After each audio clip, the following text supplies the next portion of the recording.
I'll start by offering a prayer to the Sanctuary.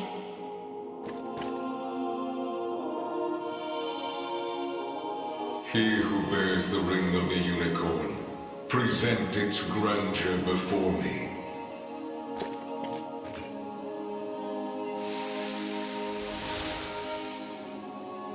So the ring is restored at last.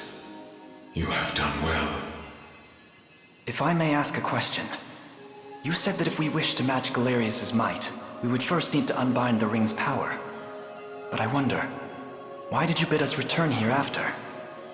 That I may bestow upon you the power of cleansing, accumulated within these walls over the passing of centuries. Do you imply the renewed ring is not enough to defeat him? It is not. If you wish to bring such events to bear, you must usher the souls of Zenoira's people to their long-awaited salvation. The Zenoira of old was an ancient kingdom, said to have fallen in a single cursed night. What do its denizens have to do with this? The night you allude to was that of failed ceremony, one in which they relinquished their corporeal forms. For countless years they suffered in discarnate agony, consigned to merely watch as a new world sprung forth from their own. As you may expect, the weaker-hearted among them succumbed first to madness, then to an unyielding, rabid lust for evil. 'Tis only by the power of the Sanctuaries that such wicked souls were put to slumber, sealed away in a realm known solely as the Beyond. And Galerius used me and my father to break that seal. Quite so. He has torn open a seam between the land of the living and that of the dead. A seam through which he shall unite their beings, till neither one is distinct from the other. Then we know now what Galerius seeks. To resurrect the souls of ancient Zenoira. Should he succeed, this world will be met with grave disaster.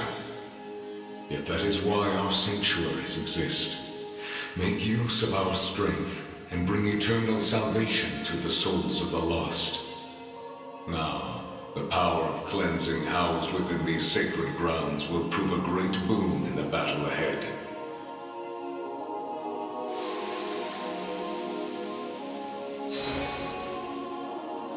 Your will is mine own, righteous Prince of Cornia. The ring's gotten stronger, Elaine. I can feel it. Ringbearer, the sanctuaries of Fevrith further seek your call.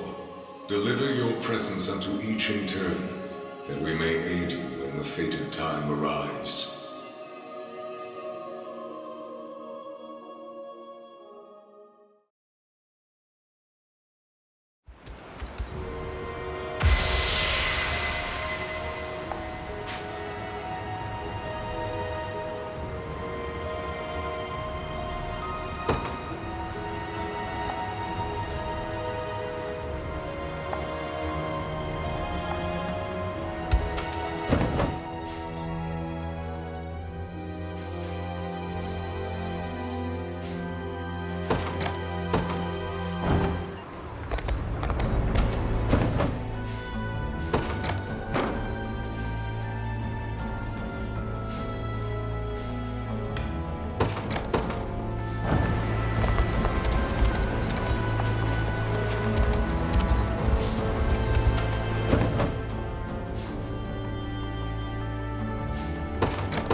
Forgive me for prying, Berengaria, but why have you asked to join us here? Baltro, I want to know more about the man who thinks he can tamper with other people's minds. I have a few other questions for this sage of yours, too. I'll start by offering a prayer to the Sanctuary.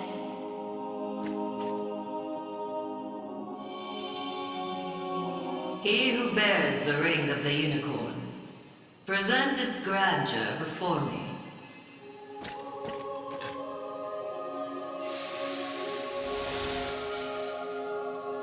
Excellent. Hope you're in the explaining mood, Sage. There's a sorcerer working with Galerius. Goes by the name Baltro. What can you tell me about him? The man was a true prodigy, if ever one has deserved the title. His aptitude for magic was, in a word, peerless. A gift he employed with little concern for sense or morals. 'Twas through that disregard that he birthed arts as magnificent as they were monstrous. The rite of channeling chief among them. Is that how the devil still lives? By possessing the body of another? Baltro himself has no need of such trickery. While the lost souls of ancient Zenoira's people have long stood confined within the sacred grounds of the Sanctuaries, Baltro has remained in the realm of the living, sustaining his twisted physical form for centuries upon end. The lone survivor of a fallen empire. But if those souls have been locked away, how exactly was he able to summon them? With the crystal of transference, of course. A potent medium capable of circumventing the barred gate to the beyond. Once the desired soul was summoned, he wielded the rite of channeling to convey it into a yet living host. 'Tis a feat, I presume, only possible for a man of Baltro's infernal aptitude. Crystals of transference. I can't say I've ever heard of them myself. I bet they're real tough to come by. Otherwise, he'd have brought back the whole damn empire by now. You make a good point. I've got one more question for you, Sage. This armor I'm wearing, it's not the only set. There was another up in Albion recovered from the Sanctuary when Zenoira first started knocking. Way I hear, it was the Pontifex who found it, gave it to a guy named Nigel not long after. So, I was wondering, this place have any old gear you're looking to part ways with? Alas, all armaments stored within these walls have long since been evacuated. Yet the power of cleansing remains pure and true. Grasp it tight, and it shall surely bring you succor in the days to come.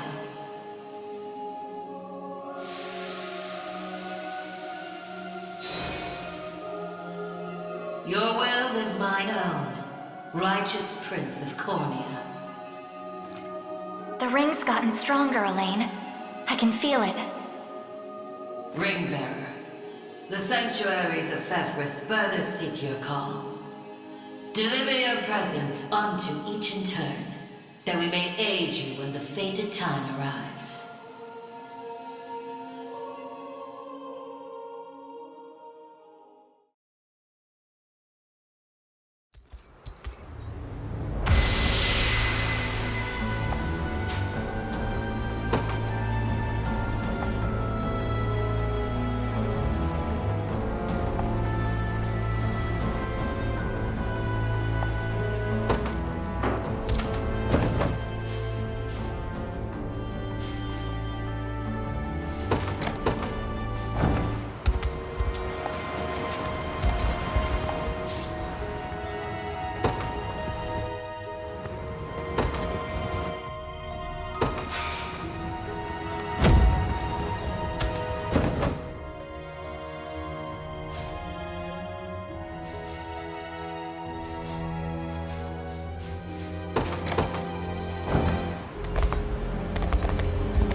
apologies for asking this of you, Elaine. It's merely that I'd like to make an inquiry regarding the nature of these sanctuaries. Please, your presence is more than welcome. We'll ask the sage together. I'll start by offering a prayer to the sanctuary.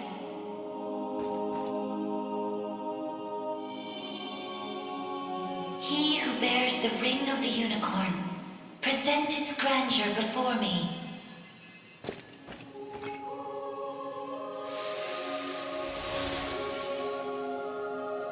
Beside you stands the Turanos of Elheim. The ring of the unicorn would remain ever bound were it not for you. Or for your ancestors, who conveyed the rite of covenant through a great many generations. For that, you have my utmost gratitude. 'Tis a kindness I scarcely deserve, O wise sage. But if I may, I wish to ask a question of you. For what purpose were these sanctuaries constructed? To house errant, wandering souls, those of the fallen Zenoiran Empire. Yet that raises another question still. How is it that Zenoira met with ruin? 'Twas an act of hubris immeasurable. In search of the forbidden gift of immortality, their sorcerers made sacrifice of a divine being, the great and noble unicorn. Such vile disregard for the natural world. Indeed. And greed only drove them further from their own humanity. Amidst the slaughter, they sought to elicit the creature's purifying energy, and in so doing, break free of the shackles of mortality. Yet the cleansing fires of the unicorn glow impossibly bright, violent in their rejection of vice and villainy. For the wicked-hearted to harness such a power as their own would be a contradiction of its very purpose. 'Twas a miscalculation of the most fatal ilk. With the beast's dying embers, the fury of the unicorn struck Zenoira's people. Their skin burned, their flesh was rent from their bodies, and their souls were condemned to wander for the rest of eternity. How horrible. 'Twas the greatest irony, then, that the rite proved a success in the end. From the ashes of tragedy rose but one survivor. A single girl, capable of communion with the divine unicorn her countrymen had so cruelly defiled. Aside the Pontifex of Albion and the elven Turanos, she set forth to deliver peace to the restless souls of Zenoira's citizens. A venture which saw them construct 6 sanctuaries spread through every land of Thevrith. Upon its completion, she rallied those loyal to her cause and founded a new nation, Cornia, of which she would become the first queen. And with the spirits of her brethren pacified at last, she relinquished the power she had never once wished to receive. 'Twas then that it was severed in twain, each half laid into a sacred relic, symbolic of her tale.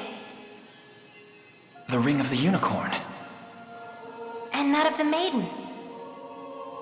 Then the reason this ring answers to me alone is the royal blood flowing through my veins. Quite so. Your heart is that of the unicorn, fated to commune with a maiden true and fair. A destiny which culminated in the rite of covenant and the subsequent unbinding of the ring's true form. Now, the power of cleansing housed within these grounds will prove a great boon in the battle ahead. You need only accept its grace.